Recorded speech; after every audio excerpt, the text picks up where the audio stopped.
погода». Я Вадим Заводченков. Здравствуйте. В ближайшую четверть часа я расскажу о главных метеособытиях недели и о том, что будет дальше. Смотрите в этом выпуске. А смог идет.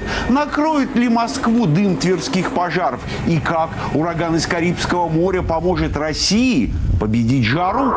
Великое переселение вирусов началось. Какие тропические лихорадки уже перешагнули границы нашей страны? И причем тут глобальное потепление? И арктический вызов. Какие испытания готовит российским нефтегазодобытчикам Карское море? И всегда ли возможно победить природу? Итак, главная интрига недели остается. Дойдет ли дым тверских пожаров до Москвы? На этих снимках с Канекс от 5 августа хорошо видно. Во вторник над огненными полями еще дул устойчивый северо-восточный ветер. Облака гари сносило в сторону Твери. Местные жители успели надышаться копотью. Например, содержание сажи в воздухе превышало предельно допустимые значения в 1,5 раза, а чрезвычайно опасного диоксида серы в 2,2. В четверг в центр страны вторгся циклон с юга. Много воды на горящие леса и торфяники он не вылил, но зато оттеснил к республике Коми жаркий антициклон. Тот сдаваться не намерен и уже сейчас возвращает свои позиции. Такой атмосферный реверс вызовет на выходных смену воздушных течений. Направление ветров будет северное, северо-западное. По состоянию на пятницу в Тверской области огнем было охвачено 23 гектара леса. Если горение продолжится, некоторое количество смога до столицы все-таки может и долететь. Сколько же еще пожары будут держать в страхе населения Европейской России? По правде, развязка истории не за горами. Вы удивитесь, но победить жару и засуху здесь совсем скоро поможет, внимание, ураган из Карибского моря. Как именно, сейчас объясним. Напомним, еще в минувшую субботу на Пуэрто-Рико обрушился ураган Берта. Этот тропический шторм стал вторым в текущем сезоне ураганов в Атлантике, получившим имя. Оставив без света 9000 островитян, Берта продолжила смещаться вдоль побережья США. 8 августа над Ньюфаундлендом она влилась в область другого вихря и, переродившись, теперь движется на восток. 12 числа непогода накроет Калининград, а 13 Москву. Благодаря своему ураганному происхождению циклон с запада сумеет стронуть обширный статичный антициклон над европейской Россией и прогнать его в Киргизию. Жаре и, очевидно, пожарной угрозе будет положен конец. Но что такое десятки гектаров, вспыхнувших под Тверью, по сравнению с 600 тысячами в Якутии? Чтобы было понятно, сейчас в республике Саха лес горит на площади в 2,5 раза, превышающей площадь огромной Москвы. Из районов ЧС людей эвакуируют целыми селами. Известно, что 9 из 10 природных пожаров возникают по вине человека. Однако Якутия относится к территориям с самой низкой плотностью населения. Отчего же воспламенилась дальневосточная тайга? Оказывается, эта ситуация, как принято говорить, исключение, только подтверждающее общее правило. В Рослесхозе уверены, Якутию поджигает небесное электричество. Сегодня молнии над регионом сверкают в 2-3 раза чаще, чем обычно. Вот это вот часть региона нас особенно сильно беспокоит, так как в этом регионе мало того, что действуют, проходят грозы, но они проходят еще и сухие грозы, то есть грозы без дождя. Если их там в 2-3 раза больше, чем обычно, то после них, как правило, появляются новые очаги пожаров, и это только затрудняет борьбу с ними. Поясним, как не бывает дыма без огня, не бывает грозы без дождя. Сухие грозы возникают, если нижняя граница облачности располагается на уровне 2-2,5 тысяч метров, а температура у поверхности Земли больше 30 градусов. В этом случае слабые дожди просто не успевают выпадать, испаряясь где-то на километровой высоте. Получается, молния зажигает дерево, а тушить его нечем. В принципе, гроза – это атмосферное короткое замыкание.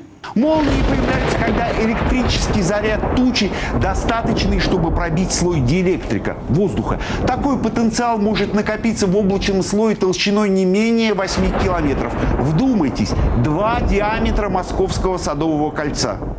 И вот такие облака будут развиваться над Леной в воскресенье-понедельник. В последний день уикенда температура еще достаточно высока, поэтому в отдельных районах Якутии грозы опять могут быть сухими. Радует, что в понедельник похолодание, дожди усилятся. Это поможет пожарным в борьбе с огнем. Дальнейшее потепление будет умеренным. По крайней мере, ухудшиться обстановка не должна. Вернемся теперь на русскую равнину. Ретирада жаркого антициклона должна немного облегчить жизнь, а точнее выживание обитателей осажденного Донецка. Всю неделю украинские военные продолжали обстрелы, готовя штурм. Из-за бомбежек в городе перебои с электричеством, мобильной связью, а главное – с водой. Где-то она подается по часам, а где-то ее просто нет. Разрушены водоводы. И это при том, что в регионе не сдает позиции аномальный зной. Посмотрите, только во вторник столбики донецких термометров не преодолели отметку плюс 30, а в воскресенье воздух в городе прогреется и до плюс 34. Такой температурный режим соответствует августу в одной из самых жарких и сухих точек Евразийского континента – пустыне Негев, Израиль. На этих кадрах видно, как житель Донецка набирает воду для питья прямо из ручья. А, например, в Луганске вода обеззараживается недостаточно. Причина – дефицит хлора. Стоит ли говорить, что такая ситуация тоже чревата взрывом инфекционных заболеваний? И именно в жару лучше всего размножается патогенная микрофлора. Вообще слова «инфекция», «вирус» звучат сегодня особенно часто. Связано это со вспышкой лихорадки Эбола в Западной Африке. Число жертв неизлечимой болезни приближается к 1000. Эта эпидемия уже признана самой масштабной с момента обнаружения возбудителя в 1976. Случаи инфицирования выявлены в Гвинее, Либерии, Сьерра-Леоне, Нигерии. Теперь вся Европа в ужасе ждет, что вирус Эбола прилетит с Черного континента вместе с каким-нибудь авиапассажиром. И тут нельзя не вспомнить вот о чем. На самом деле страшные тропические лихорадки давно подбираются к нам другим путем, вместе с глобальным потеплением. Например, лихорадка Западного Нила не один десяток лет гостит на юге России. Все начинается с головной боли, а заканчивается параличами и иногда смертью. Взгляните, если до 1999 года очаги инфекции возникали только в Астраханской области, то после вирус регистрировали уже в Волгоградской и Ростовской. В 2011-м лихорадка добралась до Воронежа, сразу 3 десятка заболевших. В 2012 году с аналогичным диагнозом были госпитализированы 2 детей в Липецкой области. А объясняется такая миграция болезни на север элементарно. Посмотрите, в 21 веке среднеиюльская температура в Воронеже выросла на 2 градуса. И этого оказалось достаточно для резкого увеличения популяции комаров-куликсов, переносчиков вируса от дикой птицы к человеку. Ровно так же движется крымская геморрагическая лихорадка, которая передается вместе с укусами клещей рода хьялома. Болезнь это на самом деле субтропическая. То есть Крым – это северная граница ареала. И дальше Ростова у нас до нынешнего тысячелетия никто не болел. Сейчас опять болеют в Волгограде. То есть вот чуть-чуть инфекции вот так вот сдвигаются, так сказать, на север. Перенесемся сейчас из жары в холод. Еще одно заметное событие недели. Россия начинает первое разведывательное бурение на шельфе Карского моря. Нефтегазодобытчики продвигаются все дальше вглубь самого опасного региона планеты – Арктики. Что же представляют собой воды к югу от Новой Земли? Карское море – это уже настоящая Арктика. Лед в его акватории сохраняется 270-300 дней в году. Зимой температура здесь опускается до минус 46 градусов, а суровые шторма сокращают видимость до нескольких метров.